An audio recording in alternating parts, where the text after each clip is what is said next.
Hello friends, कैसे हैं आप लोग। हाँ जी बेटे, इस वीडियो में हम डिस्कस करने जा रहे हैं आपका रिविजनरी टेस्ट पेपर मे 25 एग्जाम्स के लिए बेटे।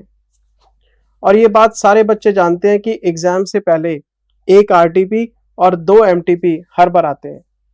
तो अभी मैं आरटीपी पे डिस्कशन करूंगा, इसके बाद आपको एमटीपी के वीडियोस भी दूंगा, जैसे हर अटेम्प्ट में देता हूं आपको। हर आरटीपी में टोटल 20 क्वेश्चंस होते हैं और एज यूजुअल इसमें भी 20 क्वेश्चन है। और आपको मजे की बात बताता हूं, ये जो 20 क्वेश्चन है इसमें से 10 तो रिपीटेड है, 10 पुराने हैं। और उसमें मैं क्लास बुक के क्वेश्चन की रेफरेंस देके निकल जाऊंगा, क्योंकि जो क्वेश्चन क्लास में पढ़ा हुआ है वो आरटीपी में भी है। दोबारा चर्चा करने का मतलब ही नहीं बनता कोई। मैं आपका टाइम किल क्यों करूंगा, पेपरों के टाइम है, आपके टाइम वैसे ही कीमती है। और जो बाकी के 10 क्वेश्चन इन्होंने नए डाले हैं वो हम एक बार डिस्कस कर लेते हैं। अब आप ये सोच रहे होंगे सर जो नए क्वेश्चंस हैं उसमें क्या डेप्थ है, कौन सा क्वेश्चन मुश्किल है। तो टू बी वेरी फ्रैंक, जो बाकी के 10 क्वेश्चन नए हैं बिल्कुल आसान है। अब क्वेश्चन आसान है मुश्किल है, मेरे लिए तो नया है, मेरे को तो बताना ही है, तो हमें डिस्कशन करना चाहिए बेटे। और इस आरटीपी में ज्यादा टाइम नहीं लगेगा, है ना। तो मैं बेटे डिस्कशन स्टार्ट करता हूं। ये इन्होंने आरटीपी का फर्स्ट पार्ट बनाया है एमसीक्यू बेस्ड। स्टार्टिंग के 3 क्वेश्चन 1 2 3 ये एमसीक्यू बेस्ड है। तो जरा हम पढ़ना शुरू करते हैं, टाइम क्यों खराब करना है बेटे हमने। ये हमारा फर्स्ट क्वेश्चन है, अभी देखते हैं क्या कहता है। और ये क्वेश्चन इन्होंने बनाया है अकाउंटिंग स्टैंडर्ड 5 में से। ये है चेंज इन पॉलिसी का क्वेश्चन, चेंज इन पॉलिसी। आओ देखते हैं जरा।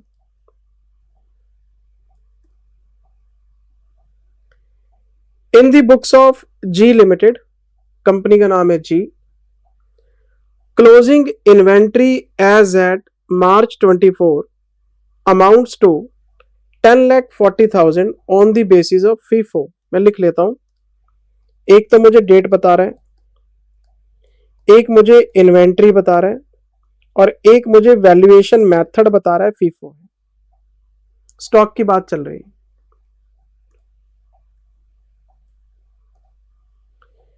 The company decides to change from FIFO to weighted average method for cost of inventory March 24।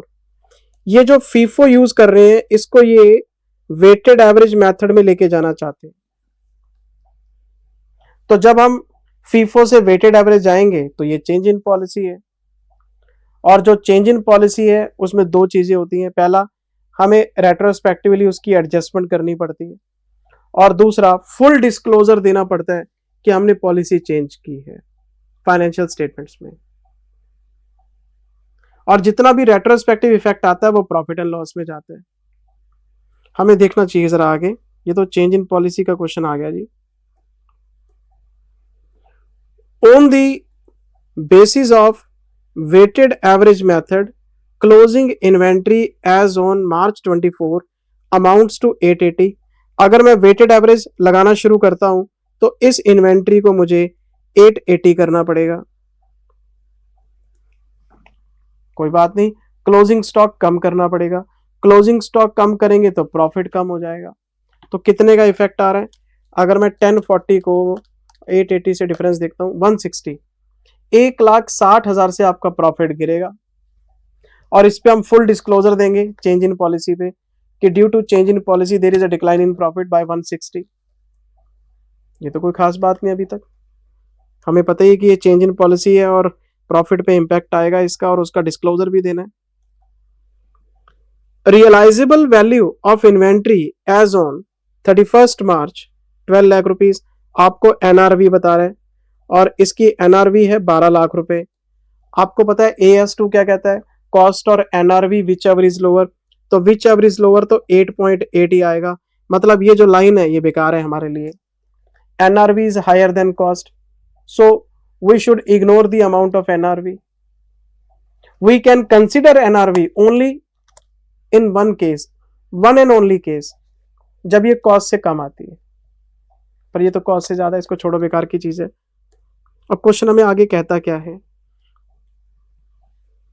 What will be the value of inventory in the books 880, and what disclosures should be given in the financial statements?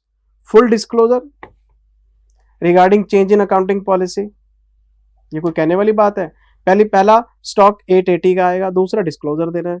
तो अब इसमें 4 option है, इसमें से appropriate option choose करना है। पहला option देखते हैं क्या कहता है जी। फर्स्ट ऑप्शन क्या कहता है? The value of inventory will be 880, ये तो ठीक है, 880 आएगा। The fact that the valuation method has changed to be disclosed in the financial statement. मुझे जरा इस स्टेटमेंट में डाउट है, हमें सिर्फ फैक्ट डिस्क्लोज नहीं करना होता, हमें फुल डिस्क्लोजर देना होता है रिगार्डिंग चेंज इन पॉलिसी कि हमारे प्रॉफिट पे इंपैक्ट क्यों आ रहा है। मैंने आपको AS5 में पहले एक्स्ट्राऑर्डिनरी बताया था, फिर प्रायर पीरियड आइटम बताया था, फिर आपको चेंज इन एस्टिमेट बताया था, फिर चेंज इन पॉलिसी बताया था, और इन सब का डिस्क्लोजर सेपरेट डिस्क्लोजर मैंडेटरी होता है, so that impact of these items on current years profit may be perceived. ये स्पेशल लाइन में लिखवाता हूं हमेशा। तो मैं इसको जरा होल्ड करता हूं, देखता हूं कोई इससे बेटर ऑप्शन मिल जाए।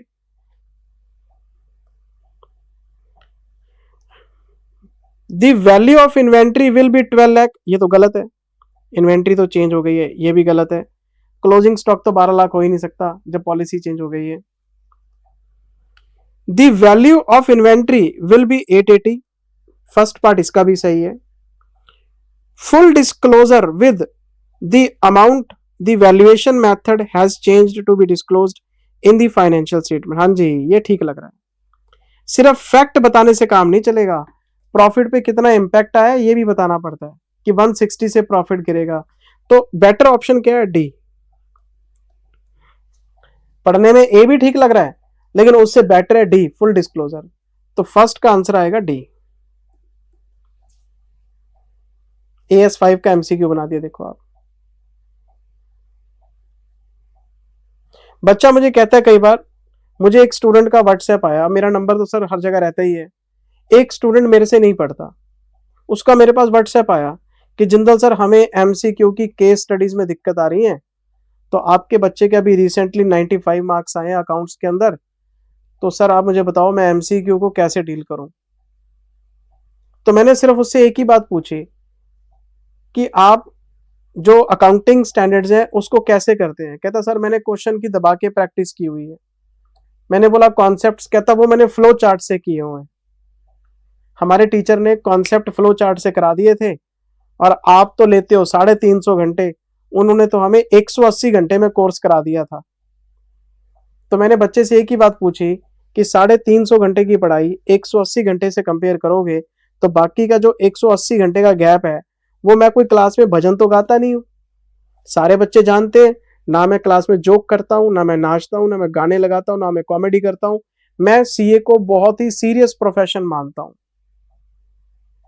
आपको डॉक्टर कैसा लगेगा ऑपरेशन करते हुए, गाने सुनते हुए या नाचते हुए? क्या वो कर लेगा ऑपरेशन? ब्रेन की सर्जरी 12-12 घंटे चलती है, तो अगर डॉक्टर भगवान का रूप है और वो आपको नाचते गाते ऑपरेशन करता हुआ नजर आए तो कैसा लगेगा? CA फाइनेंशियल स्टेटमेंट्स का डॉक्टर है, आपके हाथ में कंपनी की फाइनेंशियल स्टेटमेंट और उसकी, एक कंपनी पे कितने लोगों का घर चलता है, और उस कंपनी का ऑडिट हो या अकाउंटिंग हो आपके हाथ में है, तो ये प्रोफेशन सीरियस कैसे नहीं हुआ मुझे आप बताओ। कॉमेडी करके थोड़ा ना पढ़ा जाता है सर, अच्छी लगती है कॉमेडी करते हुए पढ़ना, लेकिन सीरियस स्टडी करनी चाहिए आपको, कम से कम टैक्सेशन की और अकाउंट्स की, क्योंकि ये जिंदगी भर आपके साथ चलेंगे। तो अगर आपने कॉन्सेप्ट्स को समझा है, आराम आराम से पढ़ाई किया आपने, बिल्कुल भी बोर नहीं हुए, आपने कॉन्सेप्ट्स को तवज्जो दी, MCQ तो यार इसके लिए कुछ स्पेशल कोई नॉलेज थोड़ा ना चाहिए, जो आप रेगुलर क्लासेस में नॉलेज गेन करते हैं उसी के बेसिस पे हो जाते हैं। हालांकि इंस्टीट्यूट के SSP पे MCQ है और मैंने कराए हैं आपको, लेकिन मैं फिर भी कहता हूं कि इसको भी नहीं करोगे तब भी हो जाएगा आपका काम, नॉलेज बेस्ड है।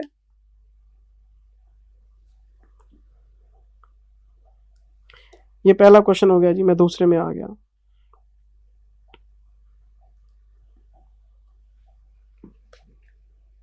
A Limited has a balance of 17,15,000 in the loan account with the State Finance Corporation, which is inclusive of 1,15,000 of interest accrued but not due। कोई बात नहीं, इनके लोन अकाउंट में इतना पैसा है, इसके दो टुकड़े हैं। अगर हम इसमें लोन की बात करें तो लोन आपका 16 लाख रुपीस का है, और अगर हम इंटरेस्ट एक्रूड की बात करें तो 1,15,000 रुपए है, 1,15,000 रुपए। तो ये तो नॉन करंट लायबिलिटी में जाएगा, पर ये तो आउटस्टैंडिंग एक्सपेंस है, ये अदर करंट लायबिलिटी में जाना चाहिए। अब देखते हैं किया क्या इन्होंने। एज पर schedule 3 of the Companies Act 2013, loan is to be disclosed in the balance sheet as follows। कहते बताओ इस लोन को आप कैसे डिस्क्लोज करोगे। तो डिस्क्लोजर तो मैंने आपको बता दिया, लोन नॉन करंट लायबिलिटी में जाएगा लॉन्ग टर्म बोरोइंग में, और जो ब्याज है वो आउटस्टैंडिंग एक्सपेंस है अदर करंट लायबिलिटी में। पढ़ते हैं जरा क्या कहते हैं।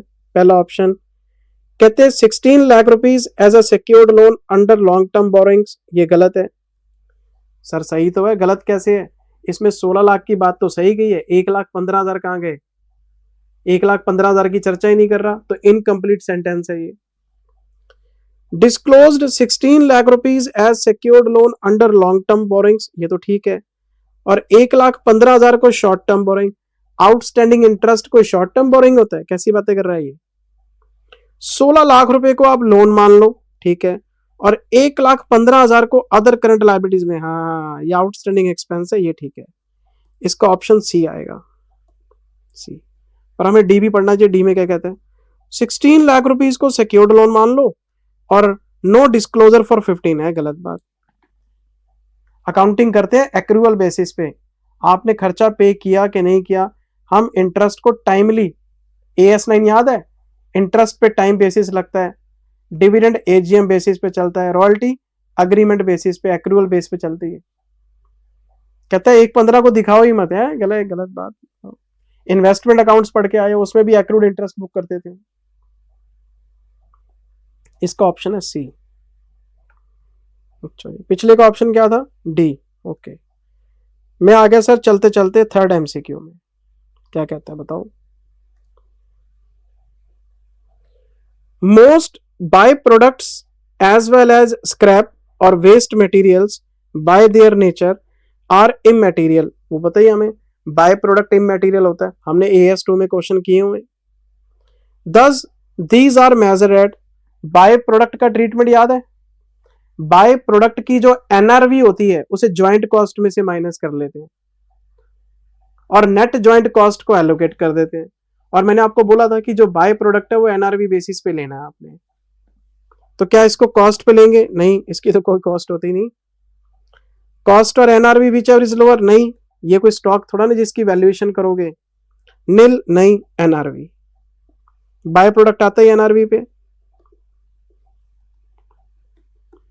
और शायद आपको याद हो, मैंने एक क्वेश्चन कराया था AS2 में, मेन प्रोडक्ट 1, मेन प्रोडक्ट 2, और उसमें एक बाय प्रोडक्ट भी था। तो पहले हमने ज्वाइंट कॉस्ट में से NRV माइनस की थी बाय प्रोडक्ट की, फिर नेट ज्वाइंट कॉस्ट को हमने एलोकेट किया था दोनों आउटपुट्स पे। आपको इतना कुछ पढ़ा रखा है बेटे मैंने।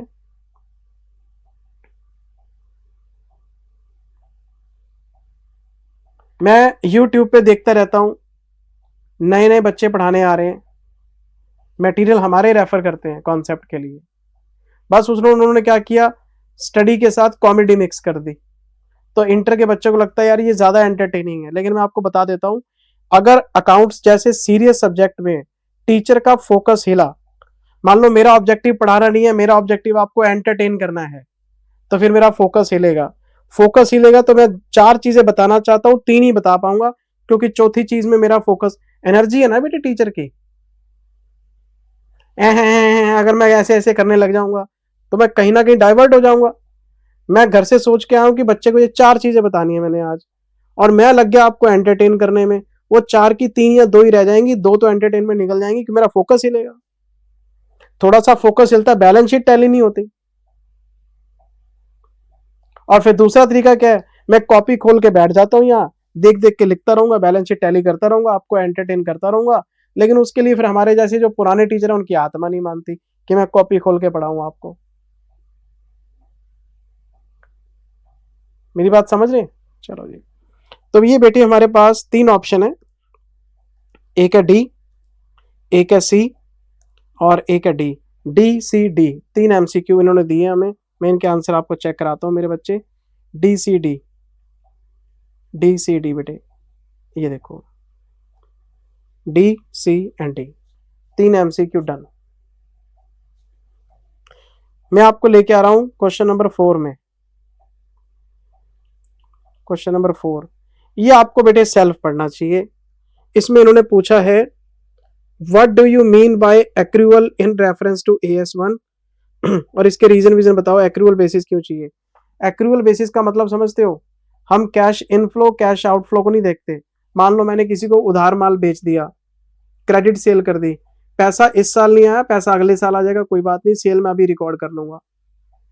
तो bank account debit to sale करने की बजाय debtor account debit to sale कर दूंगा, इसको बोलते हैं एक्रूअल बेसिस। मैंने किसी एक्सपेंस की पेमेंट नहीं करी तो मैं उसको आउटस्टैंडिंग बुक करूंगा, क्यों? Matching concept. जिस ईयर में वो आइटम अराइज हुआ है, इनकम या एक्सपेंस जिस पीरियड से बिलोंग करते हैं उसी में आने चाहिए। और अगर मैं कैश बेसिस पे चला गया तो फिर सब मिसमैच हो जाएगा। सेल पिछले साल में हुई, कलेक्शन अगले साल में आ रहा है। अगर कलेक्शन अगले साल में आ रहा है और अगर मैं कैश बेसिस पे चलूं तो क्या मैं उसको अगले साल की सेल मानूंगा? तो खर्चा पीछे है, सेल आगे है, मिसमैच हो जाएगा। तो ये आपको पढ़ना चाहिए बेटे। आरटीपी में सोल्यूशन दिया हुआ है एक्रूअल बेस का, तो वो एक्रूअल बेसिस पे पढ़ लेना। उसमें यही बोलेगा मैचिंग कॉन्सेप्ट करना होता है जी, पीरियोडिक कॉस्ट और पीरियोडिक रेवेन्यूज को मैच करना होता है आपस में।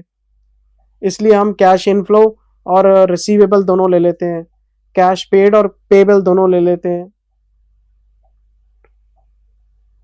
ये चीज है। और मैंने आपको AS1 में 3 फंडामेंटल अकाउंटिंग अजम्पशन बताई थी, गोइंग कंसर्न, एक्रूअल और कंसिस्टेंसी। तो ये बेटे आप सेल्फ स्टडी कर लेना, इसमें आंसर दे रखा है ये, इसमें मेरे पढ़ाने लायक कुछ नहीं है। मैं आपको क्वेश्चन नंबर 5 में लेके आ रहा हूं।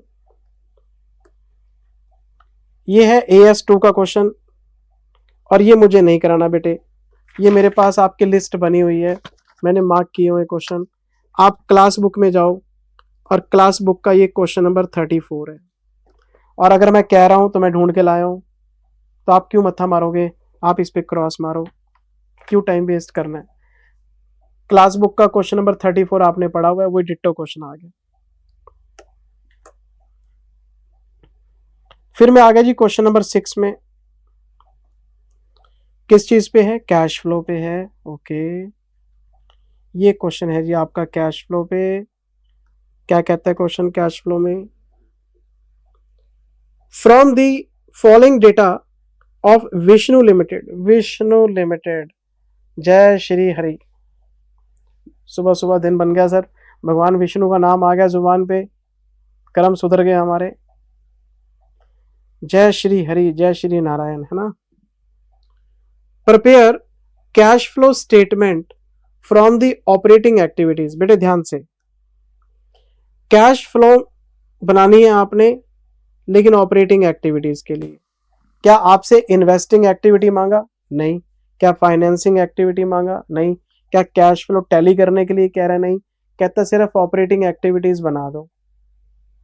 लेकिन एक और क्लिच डाल दिया इसने, कहते जी डायरेक्ट मेथड से बनाओ। और मैं क्लास में बार बार कहता हूं, जितना इनडायरेक्ट इंपॉर्टेंट है उतना डायरेक्ट इंपॉर्टेंट है। और डायरेक्ट मेथड में हम नेट प्रॉफिट नहीं देखते, नॉन कैश आइटम नहीं देखते, वर्किंग कैपिटल चेंजेस नहीं देखते, हमें तो डायरेक्ट मेथड का फॉर्मेट चेंज करना पड़ता है। Collection from debtor, debtor account से निकलेगा। Payment to supplier, creditor account से निकलेगा। एक हमें एक्सपेंसेस पेड लेने हैं, एक टैक्स पेड लेना है, और tax paid provision for tax से निकलेगा। डायरेक्ट मेथड का फॉर्मेट ही अलग है। और मैं जब कैश फ्लो शुरू करता हूं तो स्टार्टिंग में डायरेक्ट मेथड कराता हूं, उसके 4-5 क्वेश्चन कराता हूं। एक सिंपल सा क्वेश्चन आपको दे रखा है इन्होंने, ऐसा क्वेश्चन मैंने क्लास में करा रखा है, लेकिन 5 मिनट लगेंगे, प्रैक्टिस करा देता हूं आपको, कोई बात नहीं। आओ, कैश फ्रॉम ऑपरेटिंग एक्टिविटीज बनाना है, बना देते हैं। लो, थोड़े बहुत वर्किंग नोट की रेफरेंस आएगी, बना देंगे। लो,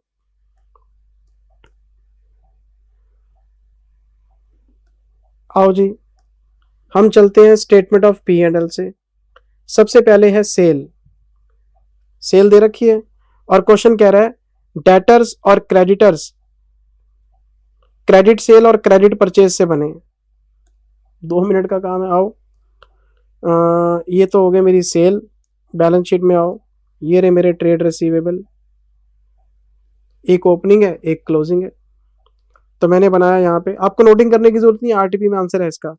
मैंने बनाया इसका डेटर अकाउंट। ओपनिंग बैलेंस कितना है 180। मैं रफ में बना रहा हूँ, प्रेजेंटेशन वही जो क्लास में रखा था हमने। अच्छा, सेल बताओ कितनी है 8550। लो जी, कैश आ गया। Balancing figure 188 plus 18050 minus 2,05,000। कितना कैश आ गया? हम लिखें जी collection from debtors, first working note. References आपको पता है सारी कैसे देते हैं हम। 50-60 क्वेश्चन है बेटे हमारी बुक में कैश फ्लो के। चलो आगे चलते हैं P&L में।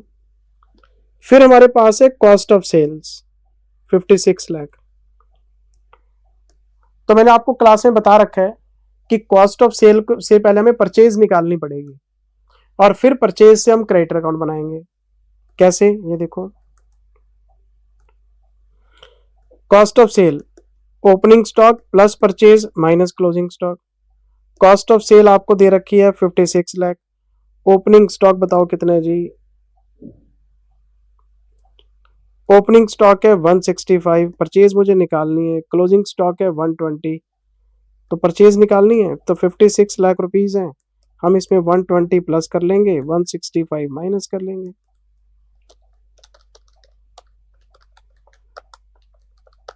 ये आ जाएगा 555500।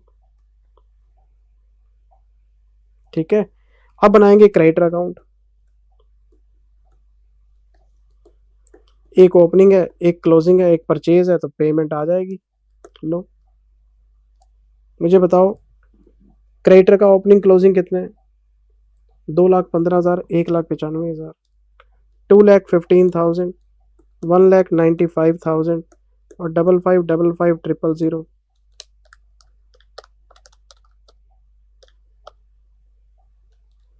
2,15,000 प्लस 555500 माइनस 195, तो ये आ जाएगा 5575। पेमेंट आ गई। इसको यहाँ ले जाओ, पेमेंट टू सप्लायर। ये थर्ड वर्किंग नोट है।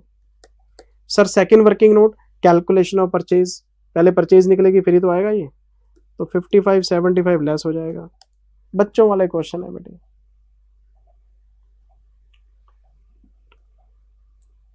अच्छा, फिर क्वेश्चन क्या कहता है P&L में? अदर इनकम की हेडिंग बनी हुई है इंटरेस्ट इनकम। इंटरेस्ट इनकम तो बेटे इन्वेस्टिंग में जाएगी, हम ऑपरेटिंग में क्यों?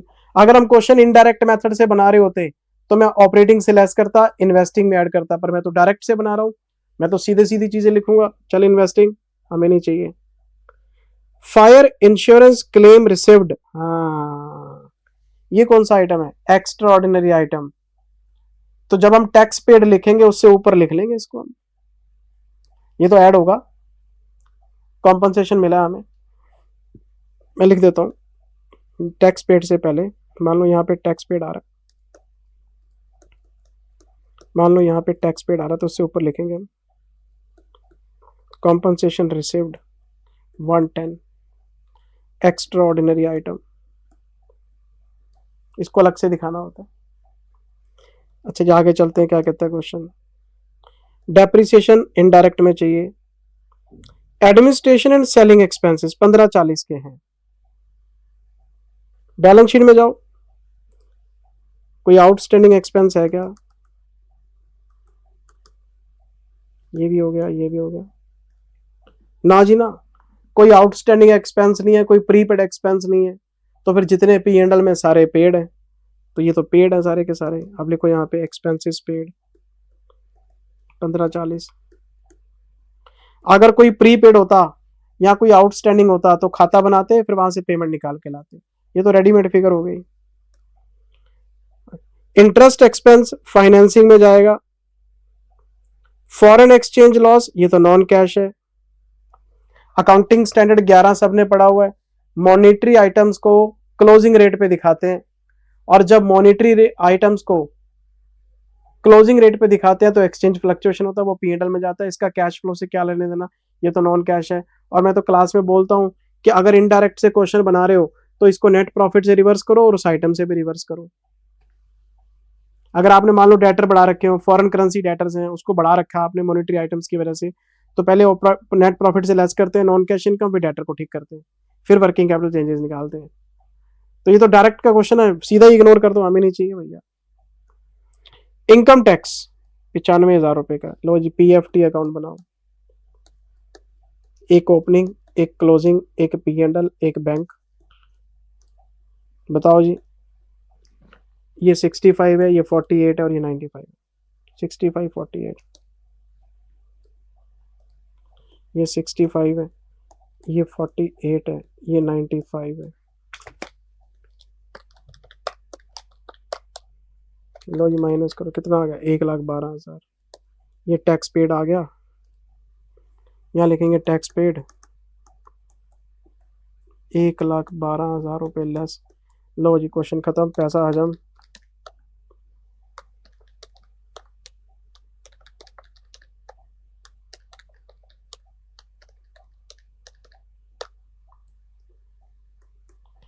$14,16,000 कैश फ्रॉम ऑपरेटिंग एक्टिविटी आ गया। ये क्वेश्चन है बेटे आपका, कुछ है ही नहीं। इन्वेंट्री यूज हो गई, डेटर यूज हो गए, क्रेडिटर यूज हो गए, प्रोविजन फॉर टैक्स यूज हो गया। कैश हम यूज नहीं कर पाए क्योंकि कैश फ्लो टैली कर नहीं सकते हम, क्योंकि ऑपरेटिंग मांग है। बस इतने क्वेश्चन बनना था, मैं आपको इसका आंसर दिखाता हूँ। आंसर ठीक है बेटे इसका, ये ना cash flow statement 14,16,000।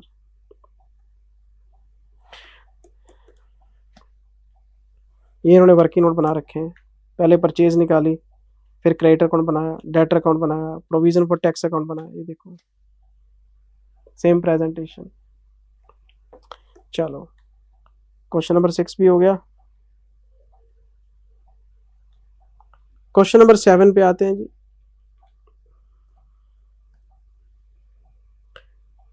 AS4 events after balance sheet date. AS4 का कॉन्सेप्ट याद है ना, बैलेंस शीट से लेके अप्रूवल तक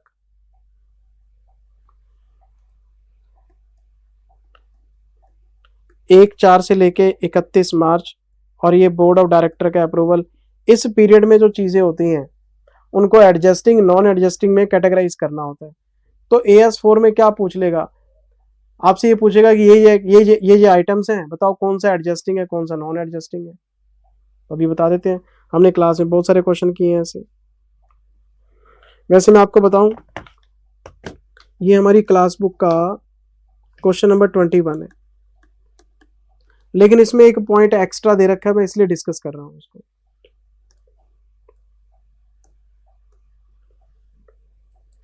smart limited closes its books of accounts every year 31st March. The financial statement for the period ended March 24 are to be approved by the approving authority 30th June. लो जी date of approval आ गया, ये है 30th June 24। तो 31 मार्च से लेके 30 जून 3 महीने का पीरियड है, बस इस पे डिस्कशन होगा आपका सारा। आओ एक एक करके सारे पॉइंट देख लेते हैं।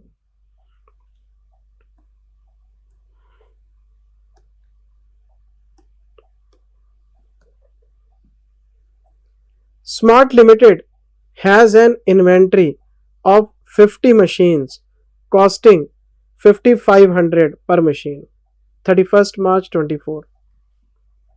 AS2 मैंने क्लास में एक केस डिस्कस किया था कि अगर मेरे पास क्लोजिंग स्टॉक है, मैं उसकी वैल्यूएशन करूंगा कॉस्ट और NRV whichever is lower as पर AS2।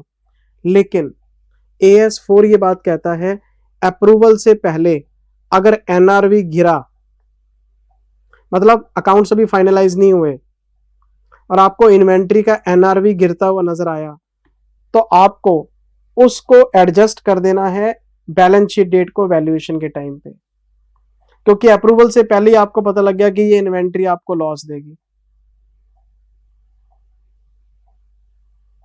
और बच्चा पूछता सर अगर प्राइस बाद में गिरेगा तो ये कोई बैलेंस शीट डेट को कोई एग्जिस्टिंग आइटम थोड़ा ना, आप इसको एडजस्टिंग क्यों कह रहे हो। हमारी कितनी चर्चा हुई थी कि बेटे बैलेंस शीट डेट को अगर इन्वेंट्री पड़ी है, इन्वेंट्री होना ही अपने आप में एक इंडिकेशन है कि आपका ये इवेंट बैलेंस शीट डेट को एग्जिस्ट करता है। तो प्राइस बैलेंस शीट डेट के बाद लेकिन अप्रूवल से पहले अगर गिरा तो मैं उसको वैल्यूएशन में यूज कर लूंगा। The company is expecting a heavy decline in the demand next year. The inventories are valued at cost or NRV whichever is lower. Balance sheet date को अगर आप 5500 रुपए में वैल्यू करके आ रहे हो और वो आपकी कॉस्ट है तो बैलेंस शीट डेट को तो कोई प्रॉब्लम नहीं है, लेकिन अगले साल डिमांड गिरने के चांस हैं। During the month of April, approval आया जून में, हम खड़े हैं अप्रैल में, अप्रूवल से पहले। Due to fall in demand prices have gone down drastically, prices तो गिर गए sir. The company has sold 5 machines during this month at a price of 4000, आपको 4000 रुपए का हिंट दे गया। अप्रूवल से पहले प्राइस गिर गया, 4000 रह गया, तो फिर 5500 की मशीन कहाँ हुई। अगर आप ये मुझसे बोलें कि बैलेंस शीट डेट को वैल्यूएशन कैसे करेंगे तो मैं बोलूंगा कॉस्ट और NRV which ever is lower, तो मैं 20 लाख रुपए पे जाऊंगा, मैं 4000 रुपए को यूज कर लूंगा, क्योंकि अप्रूवल से पहले मुझे पता लग गया कि इन्वेंट्री के प्राइस गिर रहे हैं, तो मैं बैलेंस शीट डेट को उसको एनआरवी यूज कर लूंगा।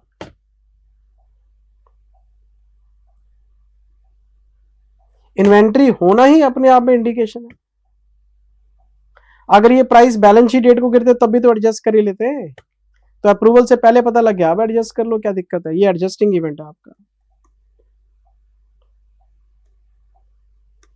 सेकंड केस में क्या कहता है, सेकंड केस में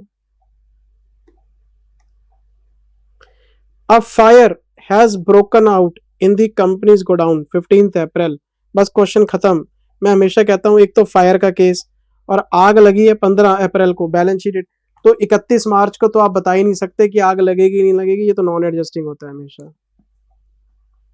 ये तो हम क्लास में भी ऐसे ही करते थे, फायर पढ़ते थे, डेट पढ़ते थे फायर की, और अगर बैलेंस शीट डेट के बाद आग लगती है तो नॉन एडजस्टिंग, कहानी खत्म, ऐसे आगे चलती है।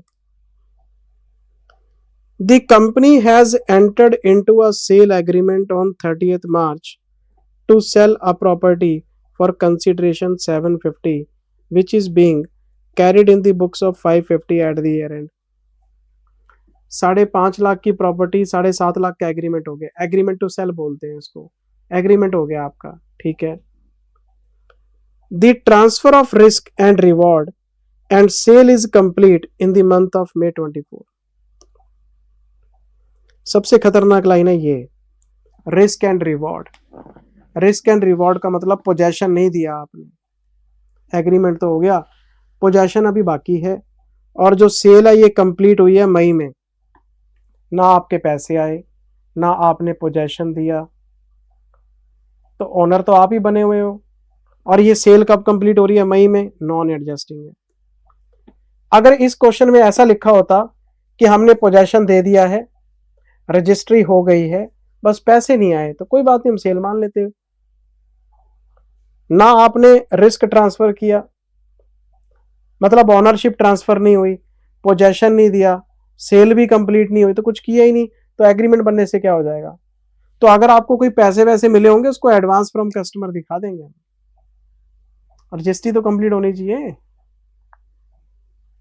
देखो, when conveyance and possession get completed लिखा भी हुआ है साफ साफ, तो ये नॉन एडजस्टिंग है।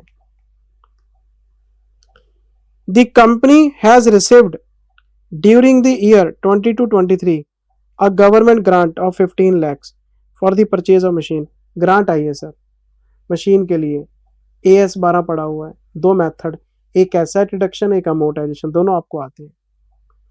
The company has received a notice for the refund for the set grant 15 जून, लो जी 15 जून को नोटिस आया रिफंड का। अब मुझे बताओ अप्रूवल आया 30 जून को स्टेटमेंट्स पे, रिफंड का नोटिस आया 15 जून को, तो क्या 31 मार्च को पता था कि आपको रिफंड करना पड़ेगा? तो रिफंड का नोटिस ही अगले साल में आया है, तो 31 मार्च को तो कोई हिंट है ही नहीं मेरे पास। ये भी नॉन एडजस्टिंग है। Non adjusting, non adjusting, non adjusting and adjusting, तो रिफंड की अकाउंटिंग अगले साल में करेंगे। ये चीज है। पहला एडजस्टिंग है AS2 की वजह से, बाकी सब नॉन एडजस्टिंग है। मैं आपको आंसर चेक कराता हूं इनके बेटे। मैं क्वेश्चन नंबर 7 में आ गया। ये देखो, ये तो इन्वेंट्री की वैल्यूएशन हो गई, ठीक है जी, ये तो सही है। और ये इसका second third,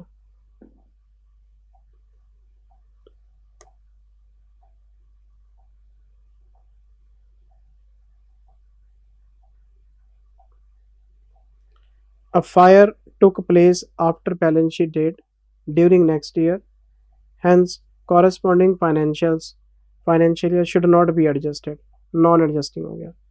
Since transfer of risk and reward and sale was complete in the next year, when conveyance and possession got completed, no revenue should be recognized with respect to it, कोई revenue book नहीं करेंगे। Since the notice has been received after 31st March before 30th June, the said grant shall be adjusted in the financial statement of next year. Next year, next year, next year, ये question है बेटे आपका। चलो जी, मैं question number 8 में लेके आता हूँ बेटे।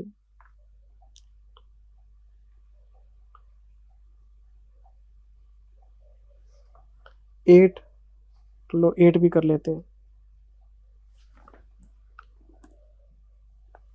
कौन से AS का जी? AS5 का। आपको सिर्फ ये बताना है whether the following transactions will be treated as change in accounting policy or not। आपको सिर्फ ये बताना है कि जो एग्जाम्पल हम आपको देंगे वो चेंज इन पॉलिसी है कि नहीं है। पहला, till the previous year furniture was depreciated on SLM, from current year the useful life has been 3 years। अच्छा, चेंज इन लाइफ है, पहले लाइफ 5 साल थी, अब 3 साल है, तो ये बन गया change in estimated useful life. तो ये तो चेंज इन एस्टिमेट का क्वेश्चन हो गया। इसमें पॉलिसी वाली क्या बात है? AS10 पढ़ा हुआ आपने, साल्वेज वैल्यू चेंज हो जाए, यूजफुल लाइफ चेंज हो जाए, या मेथड ऑफ डेप्रिसिएशन चेंज हो जाए, SLM से WDV, WDV से SLM, ये सब के सब आपके चेंज इन एस्टिमेट होते हैं। चलो सेकंड में आते हैं। Management decided to pay pension to those employees who have retired from after 5 years of service in. Management decide किया कि अगर कोई एम्प्लॉय 5 साल बाद रिटायर होगा हम उसको पेंशन देंगे, कोई बात नहीं। आगे क्वेश्चन क्या कहता है? आगे क्वेश्चन कहता है such employees will get a pension of 20,000 per month, 20,000 रुपये महीने की पेंशन मिलेगी उसको। Earlier there was no such scheme of pension, इससे पहले ऐसी कोई पेंशन स्कीम हमने लागू नहीं कर रखी, तो क्या ये चेंज इन पॉलिसी है? हमने क्लास में पढ़ा हुआ है क्वेश्चन, इसको बोलते हैं introduction of new policy. Change in policy बोलते हैं जब कोई पॉलिसी यूज करते आ रहे हैं और उसको बदल के नई पॉलिसी लेके आए, उसको बोलते हैं चेंज। ये तो इंट्रोडक्शन ऑफ न्यू पॉलिसी है, पहले ऐसी कोई पॉलिसी थी नहीं, तो क्या ये चेंज इन पॉलिसी है? No, it's an introduction of new policy. तो पहला केस क्या था? चेंज इन एस्टिमेट, और ये क्या है? Introduction of new policy. मैं थर्ड में आ गया। During the year March there was change in cost formula. अच्छा, cost formula change, yes. FIFO से वेटेड एवरेज, वेटेड एवरेज से फीफो अगर आप जाएंगे तो ये चेंज इन पॉलिसी है, और इसका फुल डिस्क्लोजर करेंगे। पहला MCQ भी तो इसी के ऊपर था। तो 3 पार्ट हैं, पहला चेंज इन एस्टिमेट है, दूसरा इंट्रोडक्शन ऑफ पॉलिसी है, और तीसरा चेंज इन पॉलिसी है। ये तो चेंज इन पॉलिसी एक ही बनती है, थर्ड वाली। मैं इसका आंसर चेक कराता हूँ। मैं क्वेश्चन नंबर 8 में आ गया, 8 में आ गया, 8 में आ गया, 8 में आ गया, 8 में ये रहा जी। ये तो चेंज इन यूजफुल लाइफ है, 5 से 3 is a change in estimate, ठीक है। Adoption of a new policy, ये तो इंट्रोडक्शन ऑफ न्यू पॉलिसी है, should not be treated as a change in policy. Change in cost formula, ये चेंज इन पॉलिसी। हमने अभी तक ऐसा क्वेश्चन पढ़ा ही नहीं जो क्लास में डिस्कस ना हुआ हो, ये सब क्लास के क्वेश्चन है, सब कॉन्सेप्ट बेस्ड है, आपको आते हैं सब। चलो मैं क्वेश्चन नंबर 9 में जा रहा हूं अब। क्वेश्चन नंबर 9 मुझे नहीं कराना, क्यों? कट कॉपी पेस्ट है सर, ये तो क्लास बुक का question number 24 cut copy paste यहाँ पे दे दिया सर। ये तो पढ़ा हुआ है, दोबारा क्या पढ़ना है? जो क्वेश्चन क्लास बुक का बेटे उसको क्या पढ़ना है बताओ। मैं AS9 में आ गया। ये क्लास बुक का बेटे क्वेश्चन नंबर 16 है। लो, AS7 पुराना, AS9 भी पुराना। अच्छा जी, लो सर क्लास बुक में जाओ और ये क्वेश्चन नंबर 10 पढ़ो, कट कॉपी पेस्ट। फर्क पता है क्या है? इस क्वेश्चन में सारी फिगर्स को 3 से गुना करके दे दिया। अगर हमारी क्लास बुक में लिखा हुआ है 10,000 तो यहाँ 30,000 लिखा मिलेगा, फिगर्स को 3 गुना कर दिया बस।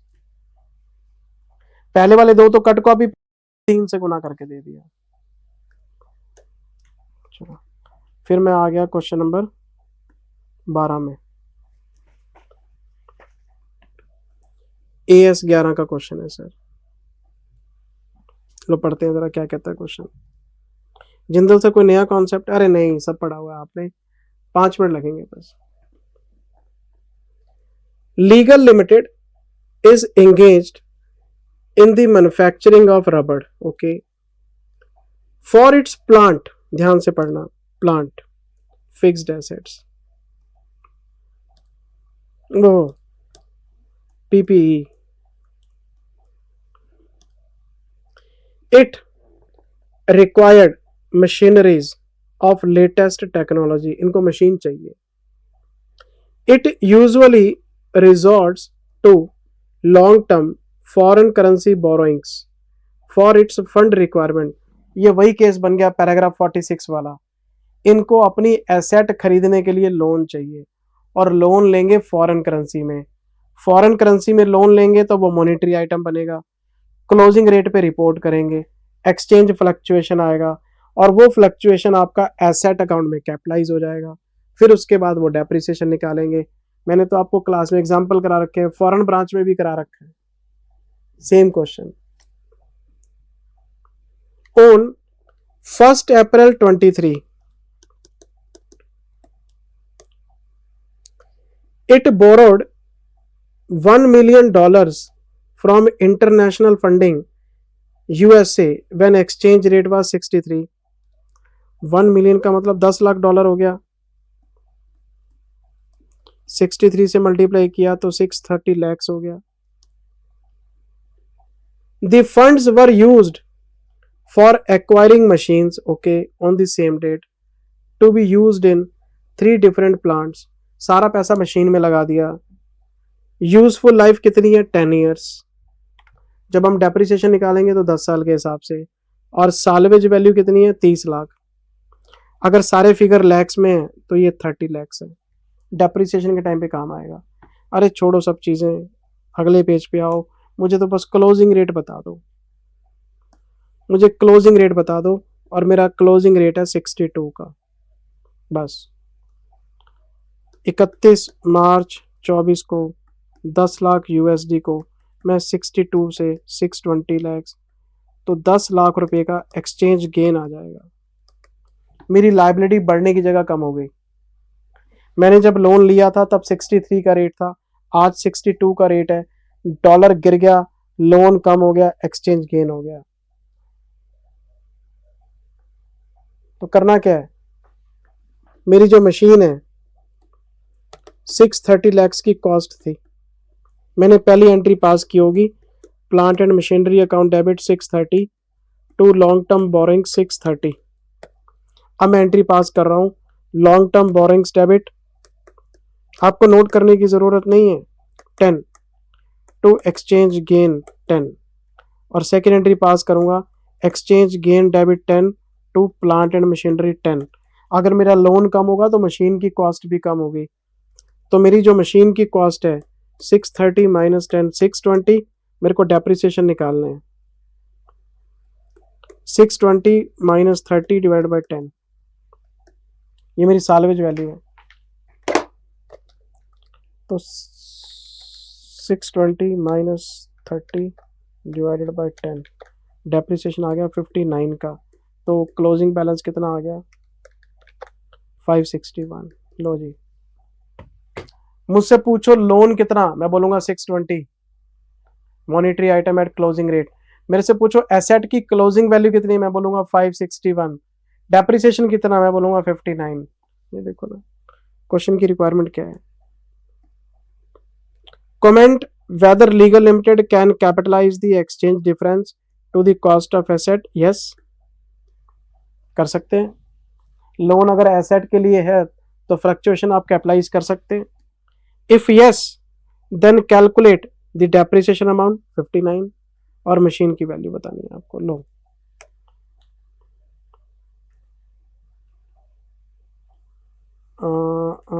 ये 12वां क्वेश्चन है जी। 63 1,062 5.9 50, मैंने लैक्स में लिखा है, इन्होंने उसको मिलियंस में दिखा, एक ही बात।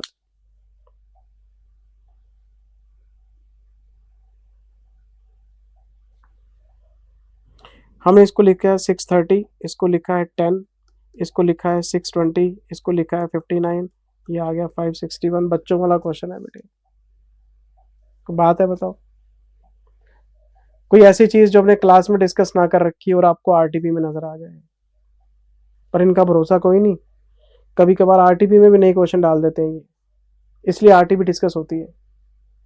सीए फाइनल की आरटीपी में 3 क्वेश्चन ऐसे डाल दिए इन्होंने इस बार जो कहीं भी नहीं है, ना स्टडी मैट में, ना पुराने आरटीपी में, ना पुराने एमटीपी में, ना पास्ट एग्जाम में।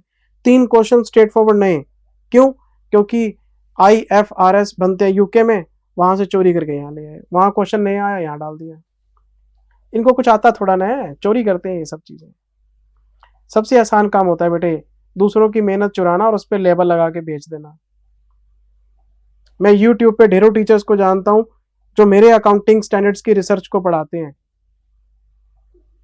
मेरी एग्जाम्पल, मेरी थ्योरी, मेरा ही एक्सप्लेनेशन, पर मैं बोलता क्यों नहीं, चल यार नए बच्चे हैं, कोई बात नहीं, ज्ञान ही तो फैला रहे हैं। अब मैं यूट्यूब पे आके ये बोलता हूँ अच्छा लगूंगा, ये मेरे नोट्स चोरी कर रहा है, ये मेरे नोट्स चोरी कर रहा है, ये मेरी रिसर्च को यूज कर रहा है। अब एज नहीं रही बेटा इन चीजों की।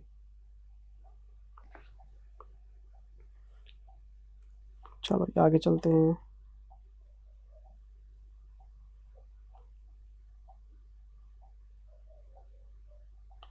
सेवन सेवन सेवन 8 8 8 9 हो गया, 10 हो गया, 11 हो गया, फिर 12 हो गया, फिर मैं आ गया 13 पे। ये तो सर पुराना क्वेश्चन है, ये लो ग्रांट का क्वेश्चन है, मैंने लिखा हुआ है क्वेश्चन नंबर, क्लास बुक में जाओ, क्वेश्चन नंबर 17 है, क्वेश्चन नंबर 24 है, एक बार नहीं 2 बार दे रखा है क्वेश्चन, ये 2 बार दे रखा है बेटे। ये अकाउंटिंग स्टैंडर्ड 13 इन्वेस्टमेंट अकाउंट की तो हमने प्रैक्टिस ही बड़ी कर रखी है। Ditto question, cut copy paste, figure भी चेंज नहीं करे। क्लास बुक में जाओ, क्वेश्चन नंबर 33 है जी, कट कॉपी पेस्ट डिट्टो, कोई मत्था मारने की जरूरत नहीं है इस पे। फिर मैं आ गया जी एमैल्गमेशन, इसको होल्ड करते हैं, इसको लास्ट में डिस्कस करते हैं। 15वां क्वेश्चन होल्ड कर लो एक बार।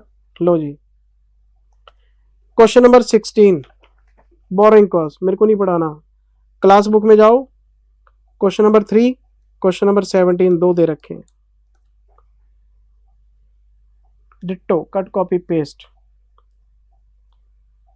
मैं आ गया जी इसके बाद क्वेश्चन नंबर 17 में, किस चीज के ऊपर है? ये है बेटे रिलेटेड पार्टी डिस्क्लोजर्स पे। लो पढ़ लेते क्या कहता है question. SP Hotels Limited okay enters into an agreement with mister A. Hotel ने किसी मिस्टर ए को रखा है for running its hotel for fixed return payable to the latter every year. ठीक है। The contract involves the day to day management of the hotel. कौन सी day to day? Day to day की management ये संभालेगा। अब आपसे पूछेगा बताओ ये ए मिस्टर ए जिसको रखा है इन्होंने, क्या ये आपका रिलेटेड पार्टी है? तो अब आप याद करो AS 18 में पैराग्राफ 3 में एम्प्लॉयज के लिए कौन सा क्लॉज था? KMP, की मैनेजमेंट पर्सनल। तो कोई भी एम्प्लॉय KMP तभी बनता है जब वो 3 पावर यूज करता है, डायरेक्टिंग, प्लानिंग, कंट्रोलिंग, डायरेक्टिंग। अगर प्लानिंग, डायरेक्टिंग, कंट्रोलिंग की 3 पावर यूज करेगा तो डेजिग्नेशन इज नॉट इंपॉर्टेंट, हम उसको रिलेटेड पार्टी मान लेंगे। अब डे टू डे मैनेजमेंट है, मुझे पता नहीं लग रहा कि इसके पास पावर है कि नहीं है, मैं आगे चलता हूं। While all the financial and operating policy decisions are taken by board of director. इस लाइन ने बिल्कुल क्लियर कर दिया, सारे के सारे फाइनेंशियल और ऑपरेटिंग डिसीजंस BOD लेते हैं। ये इस बात को इंडिकेट करता है कि मिस्टर ए के पास power of planning, power of directing, power of controlling नहीं है। और जिस बंदे के पास पावर ही नहीं है उसको आपने डे टू डे मैनेजमेंट के लिए रखा भी हुआ है, अगर वो KMP नहीं है आपका और वो रिलेटेड पार्टी नहीं है, खत्म हो गई बात, इतनी सी बात है बस। अगर डिसीजन मेकिंग पावर होगी तभी तो KMP बनेगा, तभी तो रिलेटेड पार्टी बनेगा। पावर ही नहीं है बंदे के पास, खत्म हो गया क्वेश्चन, इतना ही था बस, हो गया। देखो 17th question.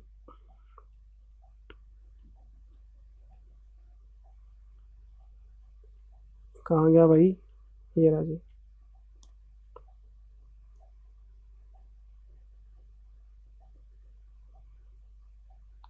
Mr. A does not have ability to direct or instruct the board of directors does not qualify him as KMP.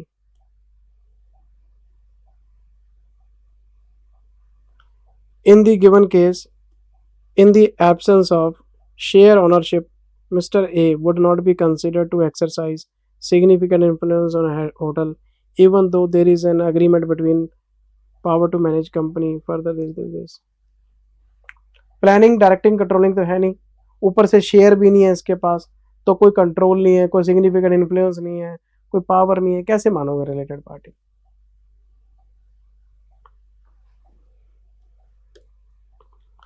अच्छा ये 18वां क्वेश्चन क्या कहता है?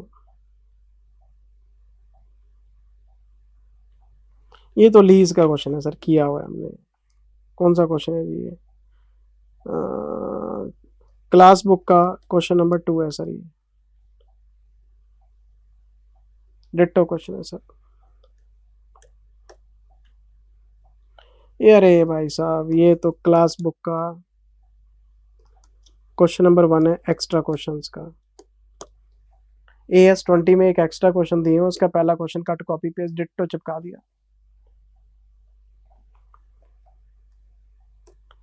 मैं आ गया जी क्वेश्चन नंबर 20 में।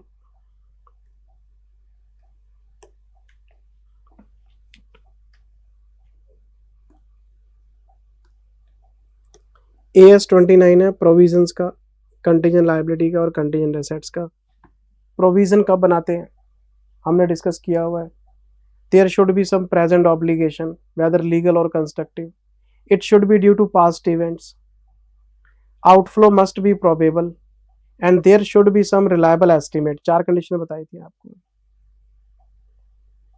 और प्रोबेबिलिटी 50% से ऊपर होनी चाहिए तभी प्रोविजन बनता है, नहीं तो फिर कंटीजेंट लायबिलिटी मान लेते हैं।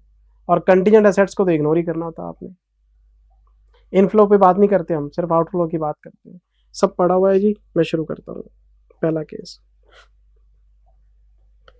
The company has its plant at 3 different locations. बहुत बढ़िया। It has to shut down one of its plant due to internal reason. एक प्लांट बंद करने जा रहे हैं, the said plant site is under a rental agreement till March, एक किराए का एग्रीमेंट है सर, और रेंट पर मंथ जो है वो 80,000 रुपये है।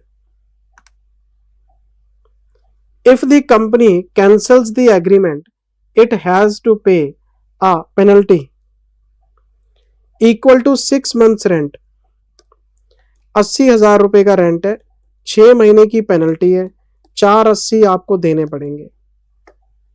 तो फिर प्रोविजन तो बनेगा, आप किसी प्लांट को बंद कर रहे हो, 480 आपको किराया देना ही पड़ेगा क्योंकि लीज कैंसिल हो रही है, तो प्रोविजन तो बनेगा। लेकिन आगे देखते हैं। The company also has an option to sublet the site at a rent of 45,000। एक तो ये ऑप्शन है कि आप लीज कैंसिल कर दो, 6 महीने का आप किराया दे दो 480। दूसरा ऑप्शन ये है कि आप उसको सबलेट करो, 45,000 रुपये की इनकम कमा लो। पहले मुझे ये देखना तो रेंट एग्रीमेंट कब तक का है। रेंट एग्रीमेंट मेरे पास मार्च तक का है, मैं खड़ा कब हूं, मार्च 23 में, तो 12 महीने का गैप है। अगर मैं 12 महीने के लिए प्रॉपर्टी किराए पे रखता हूं और 45,000 रुपये किराया कमा लेता हूं, तो मेरे को 35,000 रुपये का खर्चा पड़ेगा, 80 देना पड़ेगा, 45 आ जाएगा पूरा साल। तो 35,000 इंटू 12, 420। पहला ऑप्शन 6 महीने का किराया दो, एग्रीमेंट कैंसिल कर दो। दूसरा ऑप्शन पूरा साल प्रॉपर्टी को रखो, पूरा साल उसका किराया दो और पूरा साल उससे इनकम कमा लो सबलेट करके 45,000 रुपये। तो मैंने कंपेयर किया कि ये तो 420 का खर्चा है और कैंसिल करता हूं तो 480 पड़ते हैं मेरे को। अब मुझे बताओ कंपनी किस तरफ जाएगी, कंपनी जाएगी 420 की तरफ। कंपनी अपना नुकसान क्यों करेगी? इस तरह के कॉन्ट्रैक्ट्स को हम कहते हैं ऑनरस कॉन्ट्रैक्ट। ये वैसे इंडिया 37 का कॉन्सेप्ट है, इसको बोलते हैं अनअवॉइडेबल कॉस्ट। चलो कोई बात नहीं, डाल दी, मैं बता रहा हूं आपको। तो एंटिटी तो मिनिमम लॉस की तरफ ही जाएगी ना, तो आपको कंपेयर करके बताना है कि कैंसिल कर दें 6 महीने में या पूरा साल प्रॉपर्टी रखें मार्च तक और सब लेट करके हम खर्चा निकालें। तो मेरे हिसाब से 420 का नुकसान है आपका, तो प्रोविजन 480 का नहीं 420 का बनाना चाहिए। हर एंटिटी मिनिमम लॉस के लिए प्रोवाइड करती है, तो मिनिमम लॉस 420 का है। एक तो ये पॉइंट है बेटे इसके अंदर। अगला केस क्या है? A case has been filed against the company in the consumer court. अच्छा, a notice for levy of penalty 20 lakh rupees has been, किसी ने 20 लाख का मुकदमा कर दिया कंज्यूमर कोर्ट में। The company has appointed a lawyer to defend the case for a fee of 2 lakh rupees. वकील appoint कर लिया, वकील कहता 2 लाख लूंगा, ठीक है। 50% of the fee has been paid, 1 lakh रुपए वकील ने अभी ले लिया था, अभी दे दो एडवांस। तो 1 लाख का खर्चा तो आपका हो ही गया जब आपने 1 लाख रुपए दे आए उसको। The balance 50% will be paid after the finalisation, कहता बाकी का 1 लाख केस फाइनल होने के बाद दे देना। तो मुझे वकील की फीस बताओ, वो तो फिक्स है, आप केस हारो या जीतो। ये क्वेश्चन किया हुआ है क्लास में हमने। 2 लाख की फीस है, आधी तो दे आए, वो तो चार्ज हो गई, आधी रह गई, वो केस फाइनलाइज होने के बाद देनी है। 1 लाख का प्रोविजन आपको बनाना चाहिए क्योंकि वो तो कन्फर्म है, देने पड़ेंगे। There are 75% chances that penalty may not be levied. 20 lakh का मुकदमा आपके ऊपर फेल हो जाएगा, क्यों? 75% चांस है कि आप जीत जाओगे। तो फिर ये कंटीजेंट लायबिलिटी है, हम फुट नोट में लिख देंगे जी केस चल रहा है कोर्ट में, पैसे वैसे नहीं देने पड़ेंगे। तो आपको सिर्फ क्या करना है, 1 लाख रुपए की वकील की फीस का प्रोविजन बनाना है और जो कोर्ट केस का 20 लाख का मुकदमा है उसका प्रोविजन बनाने की जरूरत नहीं, क्योंकि केस हम जीत ही जाएंगे, 75% चांस है। वो कंटीजेंट लायबिलिटी में शो कर देंगे कि केस चल रहा है। आप मुझे बताओ प्रोविजन कितने का बनेगा? प्रोविजन बनेगा 1 लाख रुपए का जो आपने देने हैं अभी, और 20 लाख तो आप डिफेंड ही कर दिया आपने, वो तो 75% चांस आप जीत जाओगे, वो तो कंटीजेंट लायबिलिटी। तो पहले केस में 420 का प्रोविजन है, दूसरे केस में 1 लाख का प्रोविजन है और एक कंटीजेंट लायबिलिटी शो करनी है आपने कोर्ट केस वाली।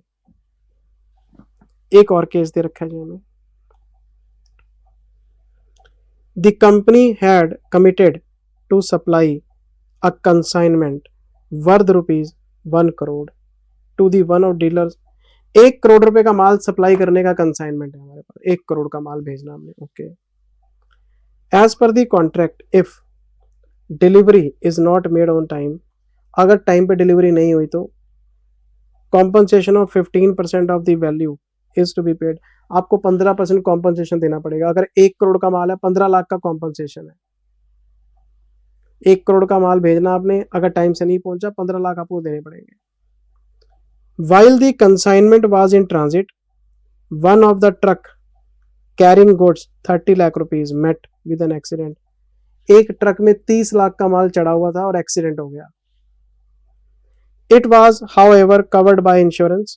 According to the surveyor's report, policy amount is collectible subject to 10% deduction। 30 lakh का नुकसान हुआ है, 90% आप काट दो, 3 लाख रुपए आपको प्रोवाइड करने चाहिए। नहीं समझे? 30 लाख का माल ट्रक में था, ट्रक का एक्सीडेंट हो गया, 10% डिडक्शन काट के 90% क्लेम मिल जाएगा, तो 27 लाख का क्लेम मिल जाएगा आपको। तो फिर आपका नुकसान कितना हुआ? 3 लाख का। तो 3 लाख का तो ये नुकसान है, इसके लिए प्रोवाइड करना है। Before closing the books of accounts, company has received the information that policy amount has been processed. Policy का अमाउंट आपका प्रोसेस हो गया है 90%। तो बताओ नुकसान कितना हुआ? 3 लाख। उसके लिए प्रोवाइड कर दो बस आप।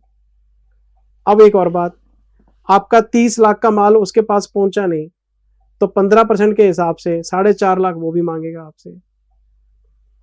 30 लाख का माल, आपका एक्सीडेंट हो गया, माल तो नहीं पहुंचा ना उसके पास, तो वो 15% कॉम्पोजिशन मांगेगा आपसे, 4.5 लाख रुपए। अब इसमें 2 अजम्पशन है। पहली अजम्पशन कि 70 लाख का माल दे चुके हैं, 30 का रह गया था, तो उसका कॉम्पनसेशन ले ले। दूसरी अजम्पशन, अभी तो माल भेजना शुरू किया था, सारे का सारा माल ही नहीं पहुंच पाया, तो 15 लाख का प्रोविजन। 2 आंसर बन सकते हैं, क्योंकि हमें क्या पता बाकी के 70 लाख का क्या किया आपने, भेजा कि नहीं भेजा अभी। अच्छा, the dealer has also claimed for the compensation. आपको आंसर दिखाता हूँ इनके, ठहरो। ये पहला आंसर है इसका, 480, 420, तो 420। दूसरा, liability is a present obligation of the enterprise arising from the past event, settlement of which is expected to result outflow this, ठीक है। In the given case, there are 70% chances penalty may not be levied, accordingly should not make the provision। ये तो हो गया। लेकिन a provision should be made for 50% fees of the lawyer। ये मैं आपको बता चुका हूँ। फिर हम तीसरे केस में आ गए। ये देखो, तीसरे केस में 30 लाख का माल था, 27 लाख का क्लेम है, 3 लाख तो ये प्रोवाइड कर दो आप। एक 4.5 लाख रुपए आपको ये कॉम्पनसेशन देना पड़ेगा। और एक नोट लिखा है ऑल्टरनेटिवली, जो कॉम्पनसेशन है वो 15 लाख का भी बन सकता है,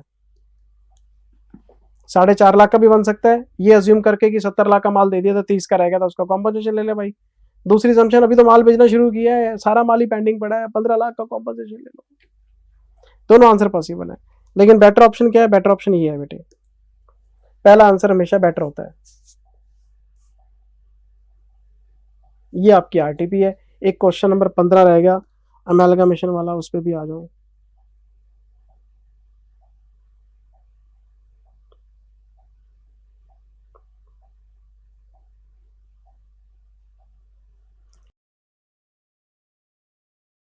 ये बेटे क्वेश्चन नंबर 15 आपका, अकाउंटिंग स्टैंडर्ड 14 अमेलगमेशन में से पूछा हुआ इन्होंने, और ये क्वेश्चन मैंने होल्ड पे किया हुआ था आपका, और ये रहा जी क्वेश्चन आपका। मैंने ये क्वेश्चन आपको करवाना नहीं है, क्यों? मेरा क्लास में कराया हुआ क्वेश्चन है। अब आप कहेंगे सर क्लास बुक में तो है नहीं, मुझे पता है क्लास बुक में नहीं है, मैंने आपको स्टडी मैट से कराया था, और ये मैंने आपको कराया था इंटरनल रिकंस्ट्रक्शन, जब इंटरनल रिकंस्ट्रक्शन और अमेलगमेशन का मिक्स कॉन्सेप्ट कराया था आपको। सर हमें तो याद नहीं है। अच्छा, तो मैंने वीडियो लगा रखी है बेटे स्क्रीन पे, ये देखो मैं लेके आया हूँ वीडियो। ये इंटरनल रिकंस्ट्रक्शन की लास्ट वीडियो है। अगर मैं इसको प्ले करता हूँ तो 33 मिनट पे मैं ये इलुस्ट्रेशन नंबर 11 करा रहा हूँ अमेलगमेशन का, और ये mixed concept with internal reconstruction है। मैंने स्क्रीन पे लगा दिया, आप देखो, मैं करवाता हुआ नजर आऊंगा आपको। अब मैं आपको वो स्टडी मैट का क्वेश्चन चेक कराता हूँ जो आपकी आरटीपी में है। मान लो मैंने ये क्वेश्चन थोड़ा फॉरवर्ड किया, ये देखो, ये वो क्वेश्चन है आपका। मैं आपको क्वेश्चन दिखाता हूँ, ये देखो।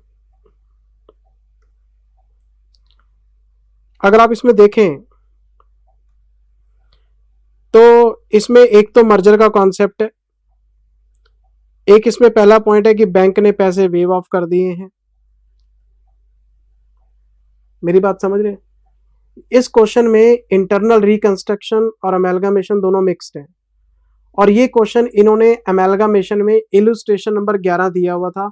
तो अमेलगामेशन में मैंने आपको प्रॉमिस किया था कि आपको इंटरनल रिकंस्ट्रक्शन के साथ कराऊंगा, और जब इंटरनल रिकंस्ट्रक्शन के चैप्टर मैंने वाइंड अप करा तब करवा रहा था। तो ये मेरा कराया हुआ क्वेश्चन है स्टडी मैट से। आपकी पेन ड्राइव गूगल ड्राइव में इंटरनल रिकंस्ट्रक्शन का लास्ट वीडियो आप चेक करो, 3-4 क्वेश्चन के पहले मैंने डाउट डिस्कस किए, फिर ये क्वेश्चन कराया आपको। इसलिए मैंने स्क्रीन पर वीडियो लगा दिया मैंने, क्योंकि बच्चा कई बार कहता है सर हमें तो मिला नहीं, बच्चे ने नोटिंग वोटिंग नहीं कर रखी होती। यही क्वेश्चन है बेटे, ये देखो आपका पहला पॉइंट तो वही बैंक वाला हो गया। दूसरा हो गया कि इन्होंने 2 रुपये तक रिड्यूस कर दिया है, फिर उसको कंसोलिडेट कर दिया है। और अगर आप इसमें देखें जो मैंने क्वेश्चन अभी स्क्रीन पे लगाया आपके, वही फिर कंसोलिडेट कर दिया है, 100 का 10 बना दिया इन्होंने। सेम क्वेश्चन है, डिट्टो मेरा कराया हुआ क्वेश्चन है। स्टडी मैट का इलुस्ट्रेशन नंबर 11 अमेलगामेशन का इंटरनल रिकंस्ट्रक्शन के लास्ट वीडियो में मिलेगा आपको 33 मिनट्स पे। मेरे हाथ से कराया हुआ क्वेश्चन है, तो मेरे को नहीं कराना बेटे। ये लो, ये इलुस्ट्रेशन नंबर 11 है, स्टडी मैट का है, internal reconstruction last video 33 minutes पे। क्योंकि आपको पता है मैं अगर कोई क्वेश्चन स्टडी मैट से उठा के बुक में डालना रहेगा, मैं डायरेक्टली स्टडी मैट से कराता हूँ फिर उसको। तो मेरा स्टडी मैट सारा देखा हुआ है, सब कराया हुआ है बेटे आपको। अब चीज़ें सर याद रखना तो आपका काम है, लेकिन मैंने आपको याद करा दिया, इसको देख लेना बेटे। आरटीपी आपकी डन है, अब इसके बाद आपको एमटीपी का वीडियो जल्दी दे दूंगा मैं आपको। Thank you very much, take care, bye bye बेटे, love you all, bye bye.